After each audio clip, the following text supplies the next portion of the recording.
সকল নিগম কল্পতৰু তাৰ ফল মহাভাগৱত শুকমুখে আশী ভূমিত ভৈল বিদিত ৰসত চতুৰ জিতু জন কৃষ্ণৰ চৰণে দিয়া মন পৰম সন্তোষে পিউক ৰস অমৃত লেকাই চেতিয়া গাঁও আৰু স্থানীয় ৰাইজৰ সহযোগত 17 মাঘ 31 জানুৱাৰী শনিবাৰে অনুষ্ঠিত হয় শ্ৰীমদ ভাগৱত পাঠ ও ব্যাখ্যা অনুষ্ঠান।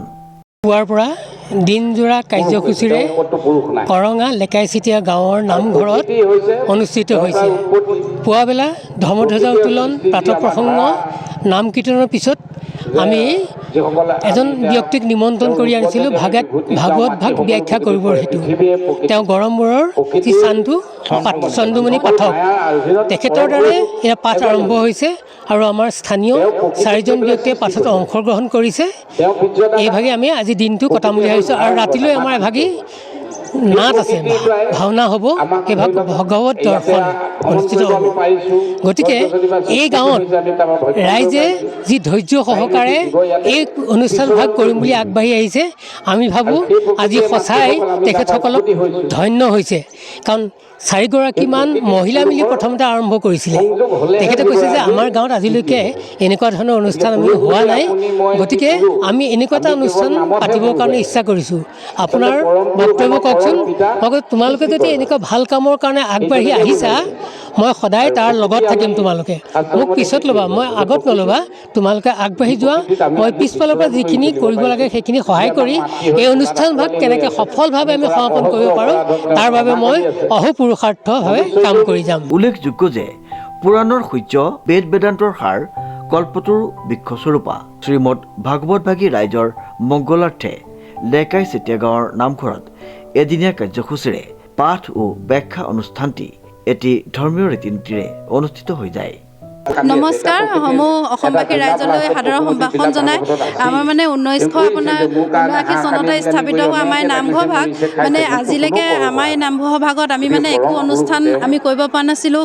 যিহেতু আমাৰ গাঁওখন বহুত পিছপৰা গাঁও, আমাৰ গাঁওখনত চৰকাৰ কোনো অনুমোদন আজিলৈকে আমি পোৱাই নাই। আমাৰ ৰাস্তা পদূলি সকলোখিনিয়ে বেয়া। এতিয়াও হয়তো আমি বহুত আৰ্থিক অনাটনত আমি ভুগিবলগীয়া হৈছে।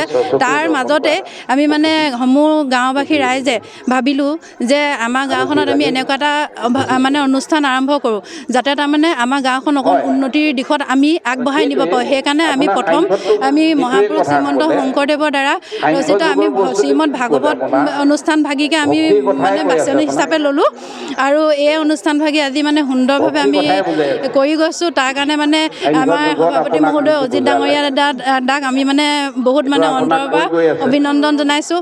তাৰপৰা আমাৰ আজি গড়মূৰৰ পৰা আহিছে আমাৰ মূল পাঠক শ্ৰীযুত চন্দুমণি পাঠক ডাঙৰীয়া। তেওঁ ইতিমধ্যে ধুনীয়াকৈ আপোনাৰ ভাগৱত ব্যাখ্যা অনুষ্ঠান তেওঁ কৰি আছে। অতি সুন্দৰ অনুষ্ঠান ভাগ আমাৰ গাঁওখনত আমি অনুষ্ঠিত কৰি আছোঁ। গতিকে আমাৰ গাঁওখনৰ লগতে সকলো সমগ্ৰ অসমবাসী ৰাইজৰ যাতে মংগল হওক তাৰে আমি কামনা কৰিছোঁ।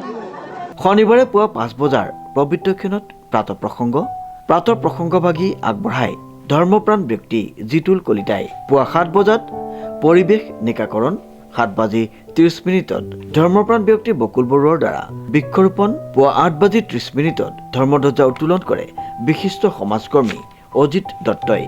পুৱা 10 বজাত নামাচাৰ্য নৰেন হাতী বৰুৱাই সমূহীয়া নাম প্ৰসংগ।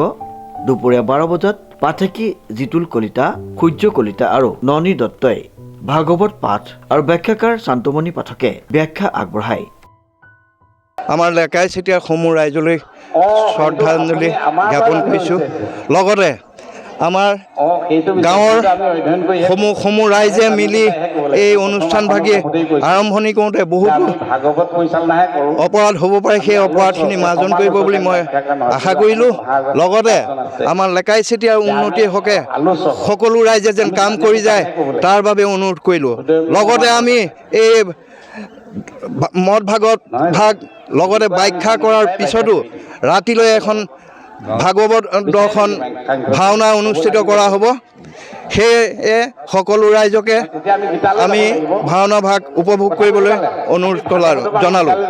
লগতে মই এটি গীতেৰে এই গাঁওখনৰ সুনাম কঢ়িয়াই আনিব বুলি আশা কৰিলোঁ। এইখনি গাঁও নিচেই আপোন, ইয়াতে দেখোঁ বহু সপোন, কোনে জুমি চাই জুৰি দাপোন ফুলৰ পাতত সাজোন কাচোন এই গাঁও নিচেই আপোন এই গাঁও নিচেই আপোন ইয়াকে কৈ মই বক্তব্য সামৰণি মাৰিলোঁ শ্ৰদ্ধাঞ্জলি অনুষ্ঠানত ভূপেন দা লগতে জুবিন গাৰ্গৰ ফটো আমি শ্ৰদ্ধাঞ্জলি জনাইছোঁ তেওঁলোক য'তেই আছে স্বৰ্গৰ পৰা আমাক চাই থাকক তেওঁলোক যেন কুশলে থাকক তাৰেই কামনা কৰিছোঁ সন্ধিয়া 5:30 নামঘৰৰ চৌহদ আৰু গৃহে গৃহে বন্তি প্ৰজ্বলন নিশা 8 বজাত পূব ভকত চেউনি গাঁৱৰ যুৱক বৃন্দৰ দ্বাৰা ভাগৱত দৰ্শন ভাওনাভাগী প্ৰদৰ্শন কৰা হয় উল্লেখযোগ্য যে প্ৰয়াত বীৰেন লাহনৰ সোঁৱৰণত ভাওনাভাগী আগবঢ়াই ৰঞ্জনা লাহন অংকিতা লাহন অৰ্চিতা লাহন আৰু অভিৰাজ লাহনে শ্ৰীমন্ত মাধৱ বৰুৱাৰ ৰিপৰ্ট নিউজ নাও